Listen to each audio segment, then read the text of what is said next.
I remember, as though it was yesterday, I was 2.5 years old. I was sitting on my mumsy's lap, and she had her arm around my midriff fairly tightly, and her hand was shaking because she was terrified.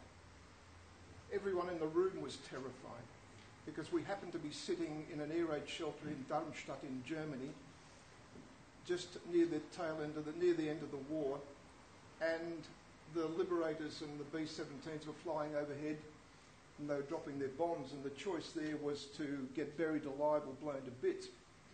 So my mumsy calmly picked me up, she opened the cellar doors, and she started running, and she ran for 7 kilometres without let up, with a kid under her arm. She ran over unexploded bombs, walls coming down, bits of people, dead animals.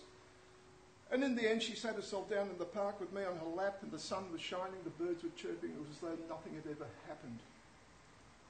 But 2.5 years before that, on the day that I was born in Riga, Latvia, the son of a very, very rich man. My father had 300 people working under him in the Department of Labour and Industry. And we had the 2-storey house, we had animals, I had my own personal nanny, we had everything you could imagine socially and materially and physically and spiritually you could think of, we had that. And then 2.5 years later, we lost the lot.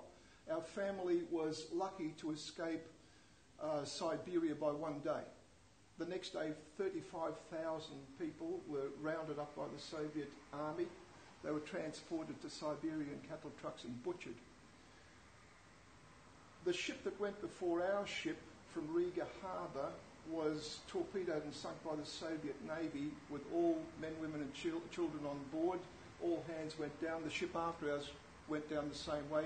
We got through, and that's when the fun started. So you can see technically I shouldn't really have much truck to do with anything Soviet of that period or anything really Russian. But I'm going to use the words of a Russian poet to inspire some hope.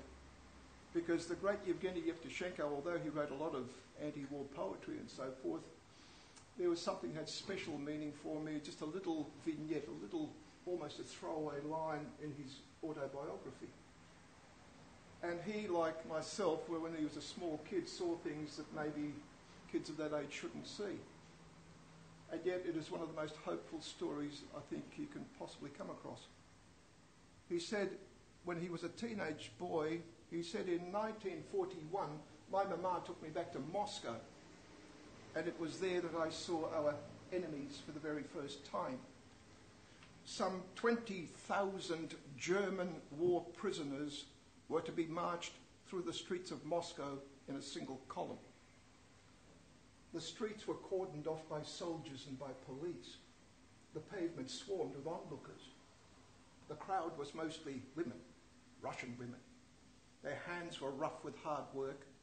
Their lips had not been touched by lipstick, and their thin, hunched shoulders had taken the brunt of half the war. Every one of them must have had a father, a brother, an uncle, or a son killed by those Germans. And they awaited the column with great hatred. And soon enough the column appeared. At the head were the German generals. Their massive chins jutted forward. Their whole demeanour was to show contempt for their plebeian captors. Someone in the crowd said, "They smell of eau de cologne, the bastards." And the women were clenching their fists, and it was all that the soldiers and police could do to hold them back. And then something happened to them. The soldiers came. They walked slowly with their heads down. They wore dirty, blood-stained bandages, and they either hobbled along on crutches or leaned on the shoulders of their comrades. The whole street became dead silent. All you could hear was the soft thump-thump of crutches and the shuffling of boots. And then I saw an elderly woman in broken-down boots. She pushed her way forward and she touched a policeman on the shoulder and she said, "Let me through." There must have been something about her that made him step aside. she took out of her coat pocket a folded, coloured handkerchief. And when she unfolded it, all there was a crust of stale black bread.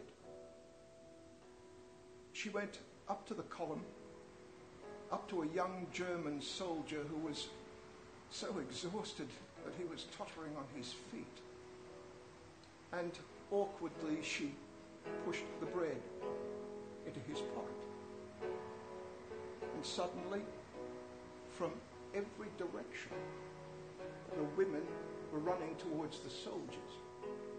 And now they were pressing bread, cigarettes, anything at all that they had into their hands. You see, they were no longer enemies.